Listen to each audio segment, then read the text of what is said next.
The Forest Friends. Chapter 13, The Echoing Crystal. The pine cone Santa had given them wasn't just a simple seed. As winter began to melt into early spring, it started to change. What had once been a delicate object of starlight now pulsed with an inner rhythm, like a heartbeat waiting to be understood. Grace was the first to notice its transformation. During one of their regular meetings in the Moonflower Meadow, the pine cone began to emit a soft, musical hum that seemed to resonate with the very ground beneath their feet. Listen, She whispered to the others, pulling out her grandmother's map. New markings were appearing, intricate lines that looked like they were tracing the song of the pine cone. Tommy leaned closer. The humming wasn't just sound, it was a language of its own. Fragments of memories drifted around them, whispers of ancient forests, echoes of magic long forgotten. The shadow collector tilted its massive head, its dark feathers catching the light in ways that seemed to amplify the pine cone's song. It's calling. The great bird said softly. Calling us to the crystal caves of forever echo. Grunt clutched his heart-shaped rock, which now seemed to vibrate in harmony with the pine cone's melody. I'm not sure about caves, He mumbled, but there was curiosity in his voice rather than fear. Sparkletwig darted around the pine cone, her tiny light dancing with the musical vibrations. it's like the forest is trying to tell us something. She said, her wings sparkling with excitement. As they traveled, the landscape began to change. The path to the crystal caves wound through parts of the whispering woods they'd never seen before. Trees with bark that looked like living crystal reached toward the sky. Streams ran with water that sang instead of bubbled, each droplet carrying a note of an impossible melody.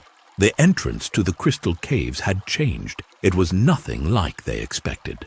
It wasn't a typical cave mouth, but a shimmering veil of light that seemed to breathe, expanding and contracting like a living membrane. The echoing crystal, Grace read from a new line of text that had appeared on her map. a memory keeper of the forest's deepest secrets. Tommy stepped forward, the pine cone now glowing so brightly it illuminated the entire clearing. As he approached the light veil, it began to respond, tendrils of luminescence reaching out to touch him. The shadow collector spread its wings, creating a protective shadow around its friends. Some secrets are not meant to be understood all at once. It warned. But some secrets are exactly what we need to hear. As Tommy's hand touched the light veil, the world around them exploded into a symphony of memory and magic. They saw glimpses of the forest's past, of magic older than time, of connections between creatures that had long been forgotten. They saw how every magical being in the Whispering Woods was connected, how the pixie's light, the org's strength, the forest's shadows, the winter's breath were all part of one incredible living tapestry. The pine cone began to transform. No longer a seed, it became a crystal, a living memory keeper that would help protect the forest's magic. We're not just guardians, Tommy realized, looking at his friends. we're story keepers, memory makers. Sparkletwig landed on his shoulder, her glow mixing with the crystal's light. And our story is just beginning. As they emerged from the crystal caves, the forest seemed different, more alive, more connected. The magic that had been slowly returning now surged with a newfound strength.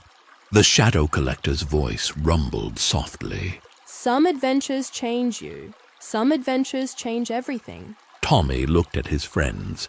Brave Grace, gentle Grunt, sparkling Sparkletwig, and their magnificent friend, the shadow collector, and knew that whatever came next, they would face it together. The crystal pulsed in Grace's hands, a promise of adventures yet to come. To be continued.